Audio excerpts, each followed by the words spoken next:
নমস্কার। নমস্কার, মানে আসসালামু আলাইকুম। এটা কি রামচন্দ্রের বাসা? না না, এটা তো মুসলিম বাড়ি। আপনি মনে হয় ভুল ঠিকানা আসছেন। না মানে আমি আসলে রামচন্দ্রকে খুঁজছিলাম। আরে না না, আপনার কোথাও ভুল হচ্ছে। এটা রামচন্দ্রের বাড়ি না, এটা রফিকুল ইসলামের বাড়ি। আরে না না, আমি তো ওনার সঙ্গেই দেখা করতে আসছি। ও, আপনি তার সাথে দেখা করতে আসছেন? সে তো এখন খাবার খাচ্ছে। আপনি একটা কাজ করুন, পাশের রুমে বসুন, সে আপনার সাথে একটু পর দেখা করবে। আর তুমি কার সাথে কথা বলছো? কে আসছে? আরে একটা হিন্দু মেয়ে আসছে তোমার সাথে দেখা করতে। আমি বলেছি ড্রয়িং রুমে বসতে। তুমি খাবার শেষ করে তার সাথে একটু দেখা করো তো।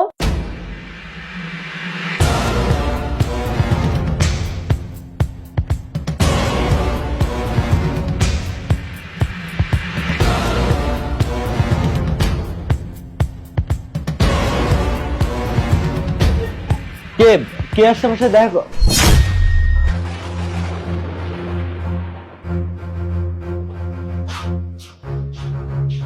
রাম, কে রাম? আমি রাম না, আমি রফিক। কে আপনি? কার সাথে দেখা করতে আসছেন? রাম, আমি তোমার রিয়া। তুমি আমাকে চিনতে পারছো না? আর তুমি রফিক মানে? দেখো, আমি কিছু মনে করতে চাচ্ছি না। আমি যেটা বলছি ঠিক বলছি। আমার নাম রাম না, আমার নাম রফিক। আর তাছাড়া আমি বিয়ে করেছি, আমার একটা বাচ্চাও আছে।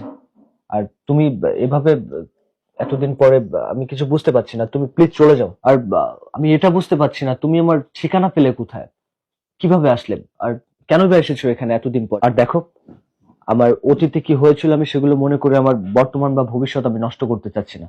তুমি প্লিজ, মানে কেউ শোনার আগে তুমি প্লিজ চলে যাও এখান থেকে। আর আমি তাছাড়া একটা জিনিস বুঝতেই পারছি না, মানে এতদিন পরে কেন, মানে টাকা পয়সা লাগবে, মানে টাকা পয়সার দরকার।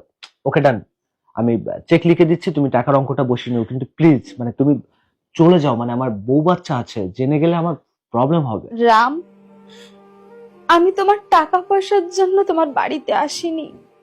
আর না তোমার বাড়িতে আমি থাকতে এসেছি, খেতে এসেছি। তুমি যে আমাকে ফেলে রেখে চলে আসছিলে না, আমি শুধু তোমাকে এক নজর দেখার জন্য তোমার বাড়িতে এসেছি। রাম, কি অপরাধ ছিল আমার? আমি তো শুধু তোমাকে ভালোবেসেছিলাম, আর তুমিও তোমাকে ভালোবেসেছিলে। তার প্রতিদান আজ তুমি আমাকে এই দিলে। একটা মানুষ নিজে ভালো থাকার জন্য, সুখে থাকার জন্য এক দেশ ছেড়ে অন্য দেশে এসে নিজের আত্মপরিচয় গোপন করে যে রামচন্দ্র থেকে রফিক হতে পারে, সেটা আমি তোমাকে না দেখলে বুঝতে পারতাম না। আজ তোমার একটা ভুলের কারণে আমি 7টা বছর বন্দি কারাগারে দিন যাপন করেছি।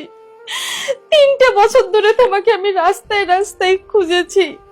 আজ যখন আমি 10 বছর পরে তোমাকে কাছে পেলাম, তখন তুমি কি বলছো যে আমি বাড়ি থেকে বের হয়ে যাব। তুমি যে ভুল করেছো, সে ভুলের কখনো ক্ষমা হয় না রাম।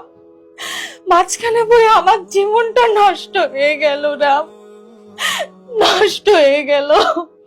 ঠিক আছে রাম, আমি চলে যাব, আমি এখানে থাকবো না। তবে একটা কথা মনে রেখো, আমার সাথে তুমি যা করেছো, আমাকে কাঁদিয়েছো রাতের পর রাত, আমি আমার চিল্লানি, আমি আমার আর্তনাদ সব আমার উপরওয়ালা লিখে রাখছে। এটার ক্ষমা তুমি পাবে না। থাকো তুমি তোমার জীবন নিয়ে, তুমি তোমার সুখ নিয়ে। আমার কথা তোমার ভাবতে হবে না। দাঁড়াও, তুমি কোথাও যাবে না। রফিক, এই মেয়েটা কি বলছে? তুমি কি এই মেয়েটাকে চিনো? রফিক, চুপ করে আছো কেন? কথা বলছো না কেন? কি আর বলবে? আমি আর আমার মেয়ে কি ক্ষতি করেছিলাম তোমার, যার কারণে আমাদেরকে নীরবে ঠকালেন? আচ্ছা, এই মেয়েটার কি দোষ ছিল যার কারণে এই মেয়েটাকে দিনের পর দিন তুমি ঠকিয়ে যাচ্ছ? তোমার শাস্তি তো তুমি একটু পরেই পাবে। আপু, আমি বাহির থেকে সবই শুনতে পেয়েছি, তবে তোমাকে সান্ত্বনা দেওয়ার মতো আমার কোনো ভাষা নেই। থাকবো না, আমি তোমাদের কাছে এখানে থাকতে আসিনি, আমি চলে যাব। তোমরা সুখে থাকো, আমি এটাই বলবো। থাকবো না, তুমি আমার কষ্টটা বুঝতে পেরেছো, এটাই আমার জন্য অনেক। তবে একটা কথা কি জানো, আমার মতো জানো অন্য কোনো মেয়ের জীবনে এরকম না হয়। যাকে আমার কষ্ট বোঝার দরকার ছিল সে বুঝলো না। রাম, আমি চলে যাচ্ছি, তবে একটা কথা মনে রেখো, যাকে তুমি ঠকিয়ে নিজেকে সুখী মনে করছো না, তার অভিশাপ যদি একবার তোমার লাগে তুমি ধ্বংস হয়ে যাবে। ভালো থেকো।